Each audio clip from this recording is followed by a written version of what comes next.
Why is our 269 October All Access special one of our best deals ever? Let us count the ways. 5 college football Saturdays, 5 NFL Sundays, full month of MLB playoffs, NHL starts October 12th, NBA season starts October 19th, plus any other sport your favorite handicap releases, all for under $9 a day. As an added bonus, sign up early and get the rest of September included for free.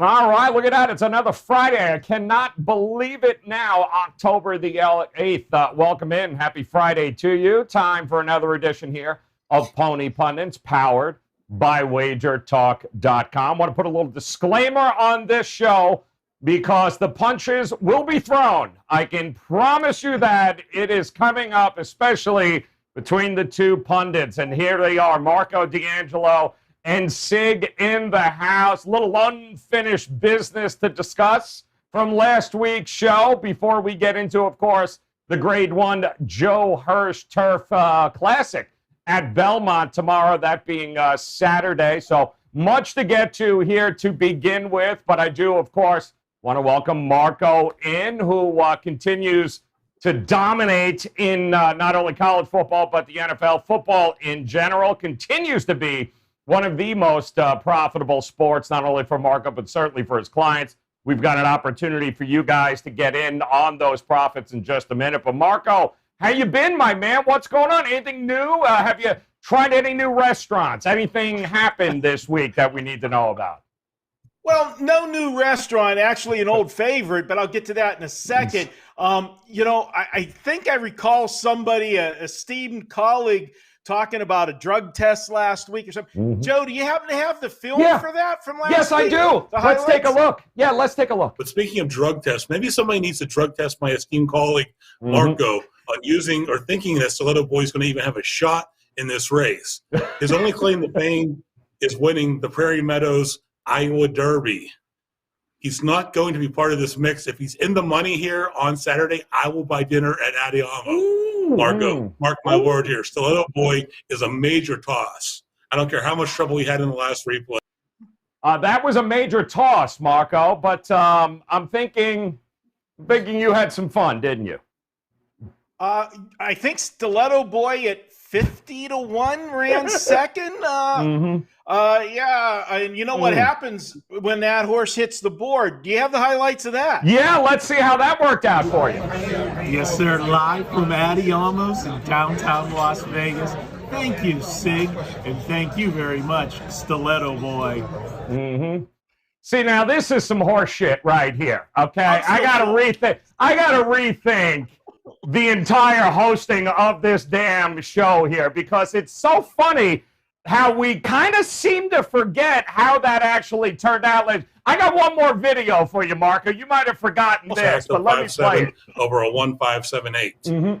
All right, there you go. 5718. Any combination thereof. Marco, how does your card do? You got a lot of Stiletto Boy on your card, Marco? What do you got? I didn't see any Stiletto Boy on that one there.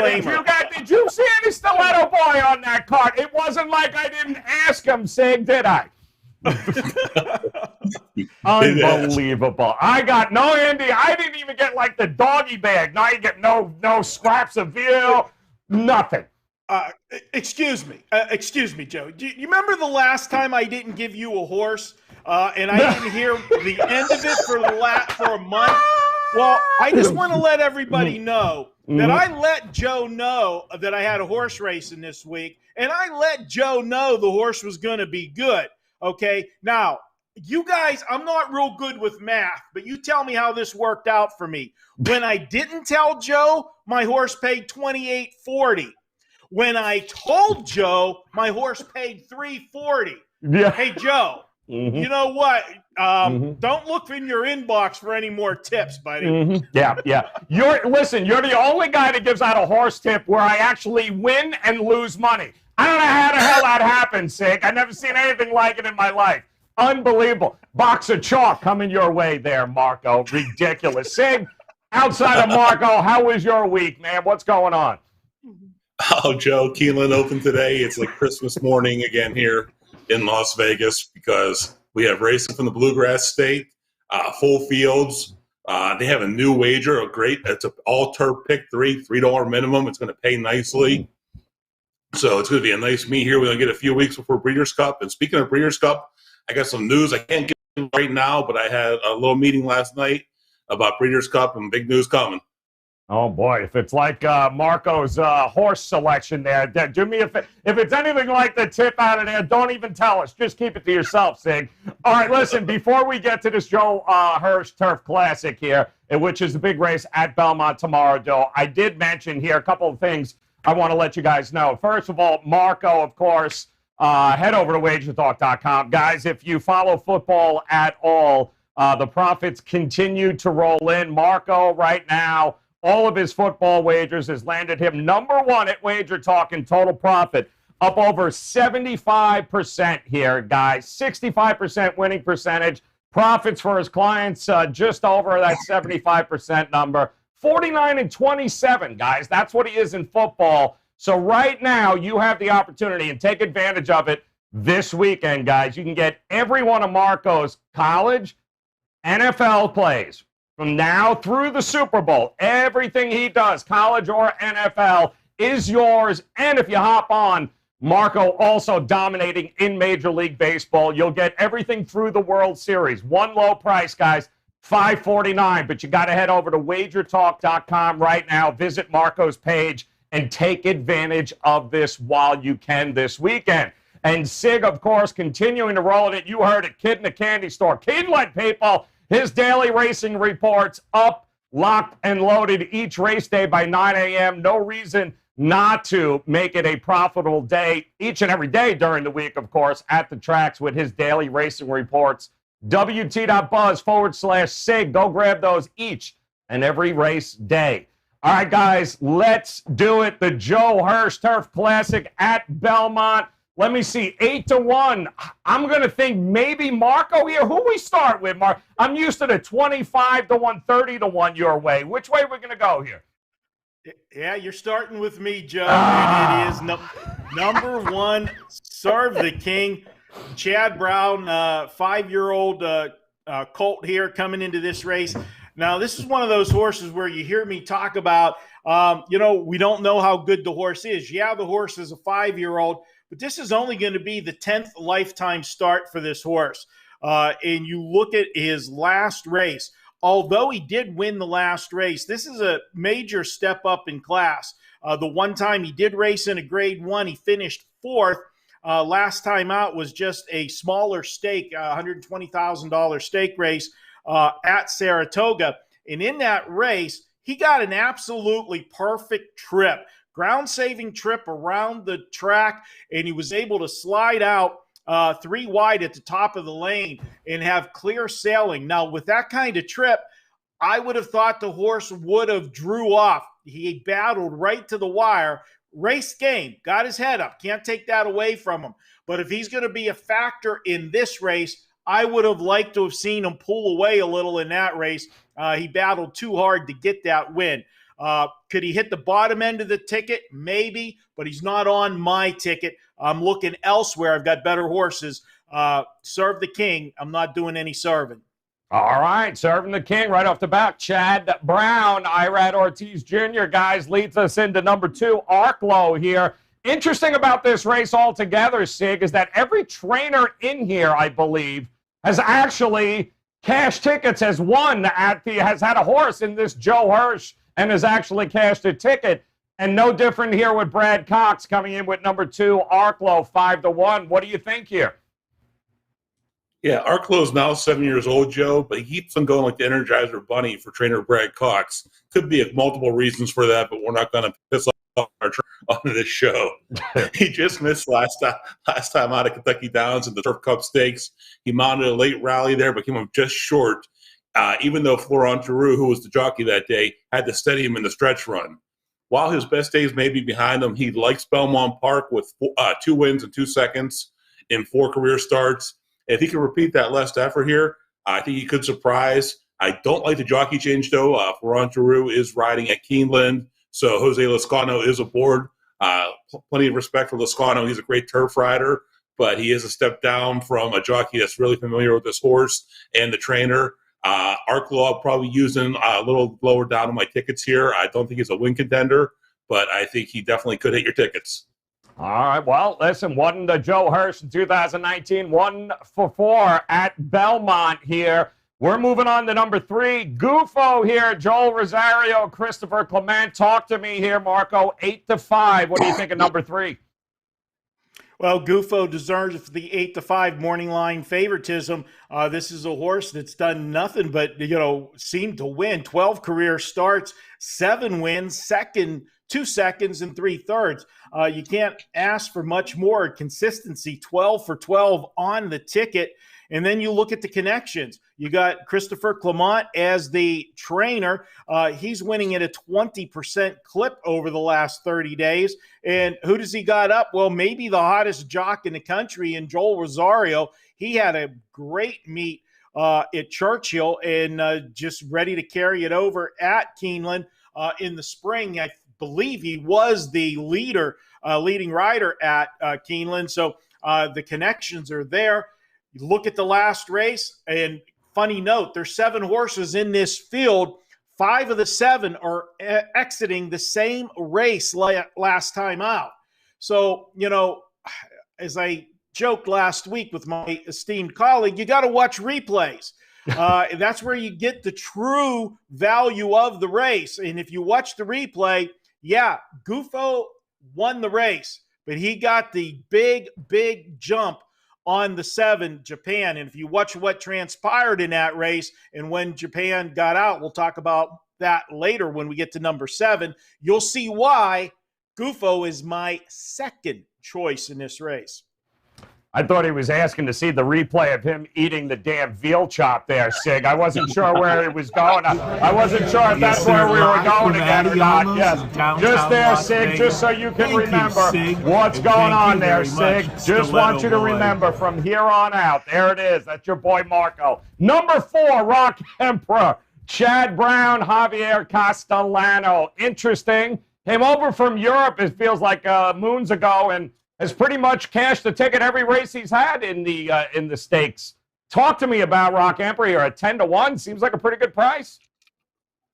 He has, Joe, but just to touch on what you just said about my esteemed colleague there, we try to keep this show PG-13.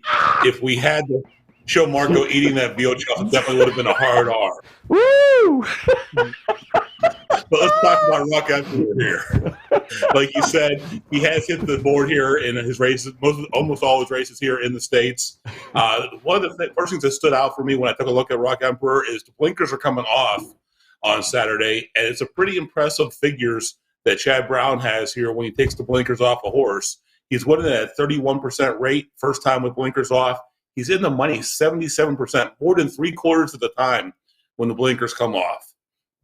Javier Castellanos hopping the board here as Irad Ortiz, the go-to rider for Brown, opted for Serve the King. And while he may no longer be at the top set of jockeys here, he still knows how to win races. Rock Emperor is the early speed here, and he should help keep the pace honest early. I'm going to see a couple horses probably will want to slow it down. They're going to have to keep moving because Rock Emperor will be on the front end. He's never hit the board, though, going this 12 furlong distance. And if he does go early, I expect him most likely to fade here in the stretch. I will not be using Rock Emperor on my dog tickets on Saturday. You guys can, but I'm avoiding them.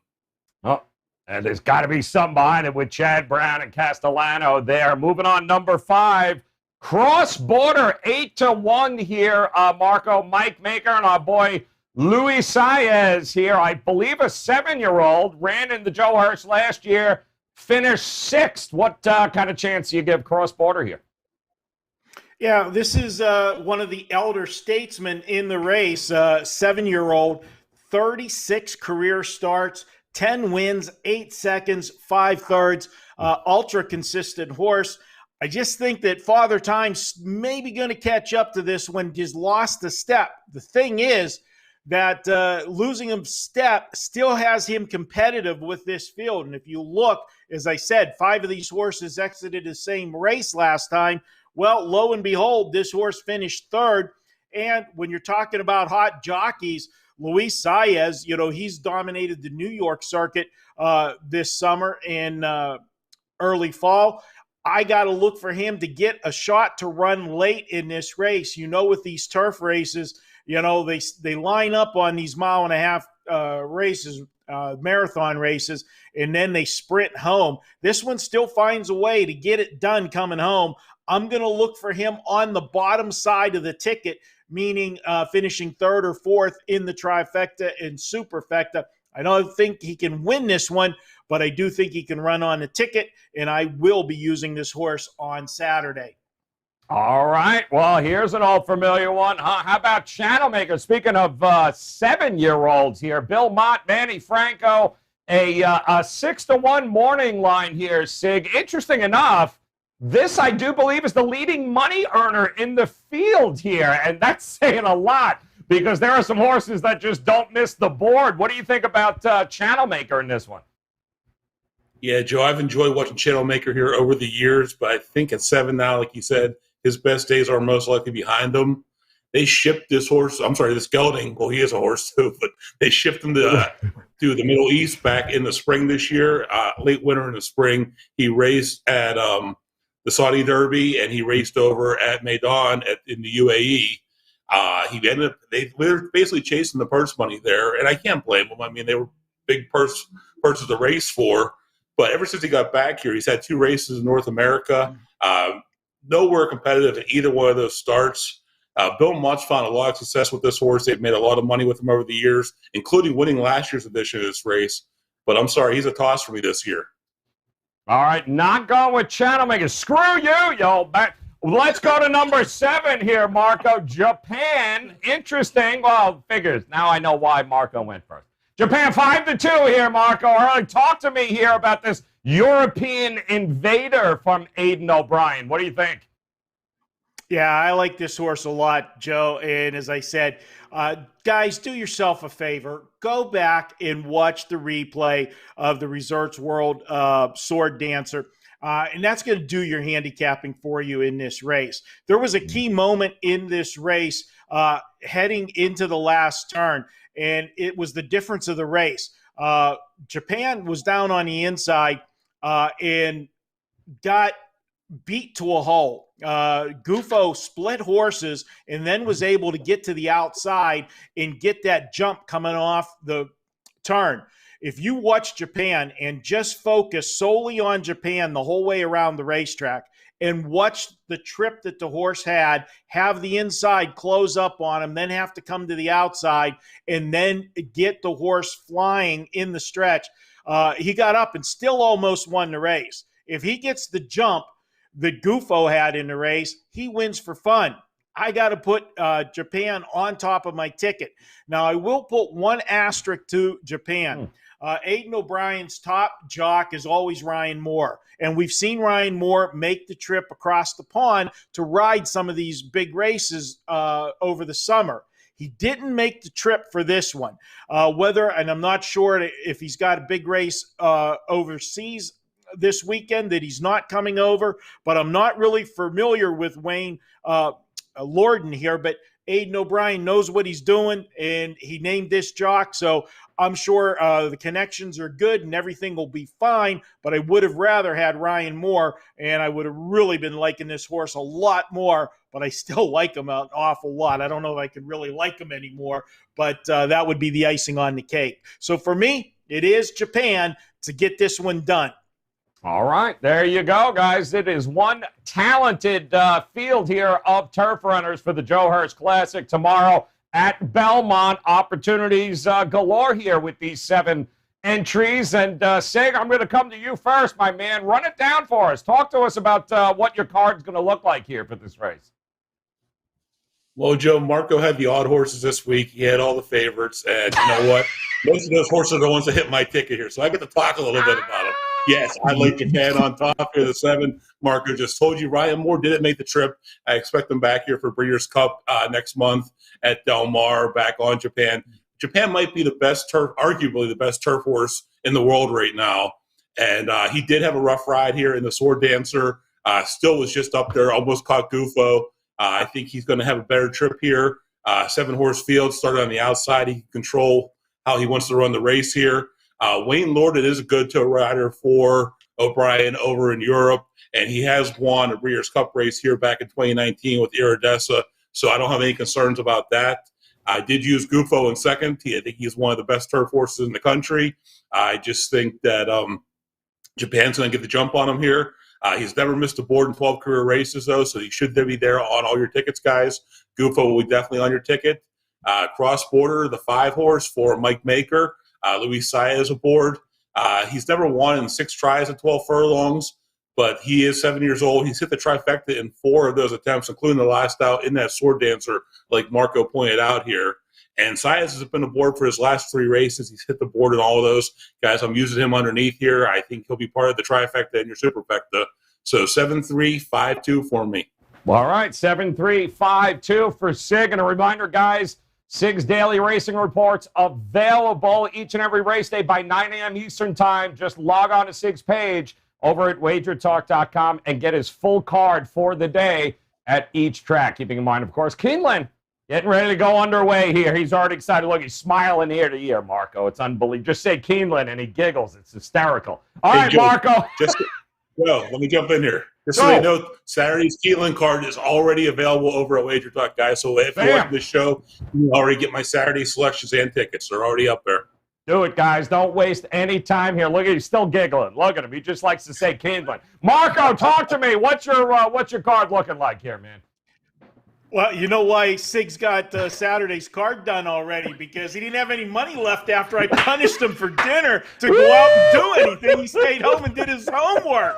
That's right. And I hope, and we'll get to it, as I said, I'm on number 7, Japan. I gave you all the reasons already. Number 3, Gufo, second. The horse I didn't get to talk about is the one even number horse, and that is Arklow. And this is one of the 2 horses that did not race in the same race as Gufo in Japan. Now, notably, it was a softer field. It was a graded 2 stakes. But, guys, if you want to talk about bad trips, go back and watch the trip that Arklow had in that race. He finished second in that race. Guys, he was tons the best. He had so much trouble in that race, was inside, outside, stopped twice, come to the outside, and then still was flying late and got up for second. If he gets a clean trip and they mix it up on the front end, and there is speed in this race, obviously with Channel Maker and the 5-horse Cross Border, Arklow will hit the ticket. And then I have Cross Border in there, or excuse me, I should have said the 4 Rock Emperors, the speed horse. Cross Border is one of those closers that'll be flying to finish 3rd or 4th in this race. So my ticket is 7, 3, 2, and 5. And just one last shout out to Adi Amos. As always, a great meal. And I'll tell you, a veal chop, Joe, that's a baby cow. I did that. Look at it. Go ahead, Marco. You got it. Baby cow, big. He would have grown up to be obese, and it just would have had all kinds of health problems. So I took him out of his misery early. Thanks, Marco. You know what? Always looking out. That's what we love about Marco. We also like his. Yeah, one or the other, Sig. We do like his. We like his football picks as well here, guys. And I know his clients do because they've been rolling in the profits, guys. Number 1 right now at WagerTalk.com. This football season, great opportunity. Grab all his college football and NFL football plays right now through the Super Bowl, and you'll get all of his MLB plays right through the World Series as well. Just $5.49. Head over to WagerTalk.com. This is not going to be around for long, guys. Take advantage of it heading into Week 5 of the NFL season and, of course, Week 6 of college. A lot of opportunities to make it a profitable weekend here. Sig's got his plays up. Marco's ready to go across the board. No reason for you not to be counting the money at Andiamo when you bet Sig and he has to pay for all of us anyway. So still kind of pissed I never got that invite, but that's okay. Bottom line, there is money to be made here this weekend, guys. Certainly at the Joe Hirsch Turf Classic at Belmont. So make sure you guys head over to WagerTalk.com and visit these 2 gentlemen. So we made it. Not a lot of bloodshed, which is good news. I can't wait to see what happens during the Breeders' Cup. This is going to get really ugly. But on behalf of Marco and Sig, guys, hit that bell in the upper right-hand corner. Make sure you join us again next Friday as we lead up to the Breeders' Cup. We've got you covered here at the tracks. Hit that bell, and then, of course, come back and join us again. Best of luck with your plays here, guys, over the weekends. We'll talk to you next week. Each and every Monday is $9 Monday at WagerTalk.com. All daily picks packages are priced at only $9, including $40 5% best bets. As an added bonus, all new users will receive $25 in wager bucks credited to their accounts, available for immediate use after their initial $9 Monday purchase. So make sure to take advantage of $9 Mondays at WagerTalk.com.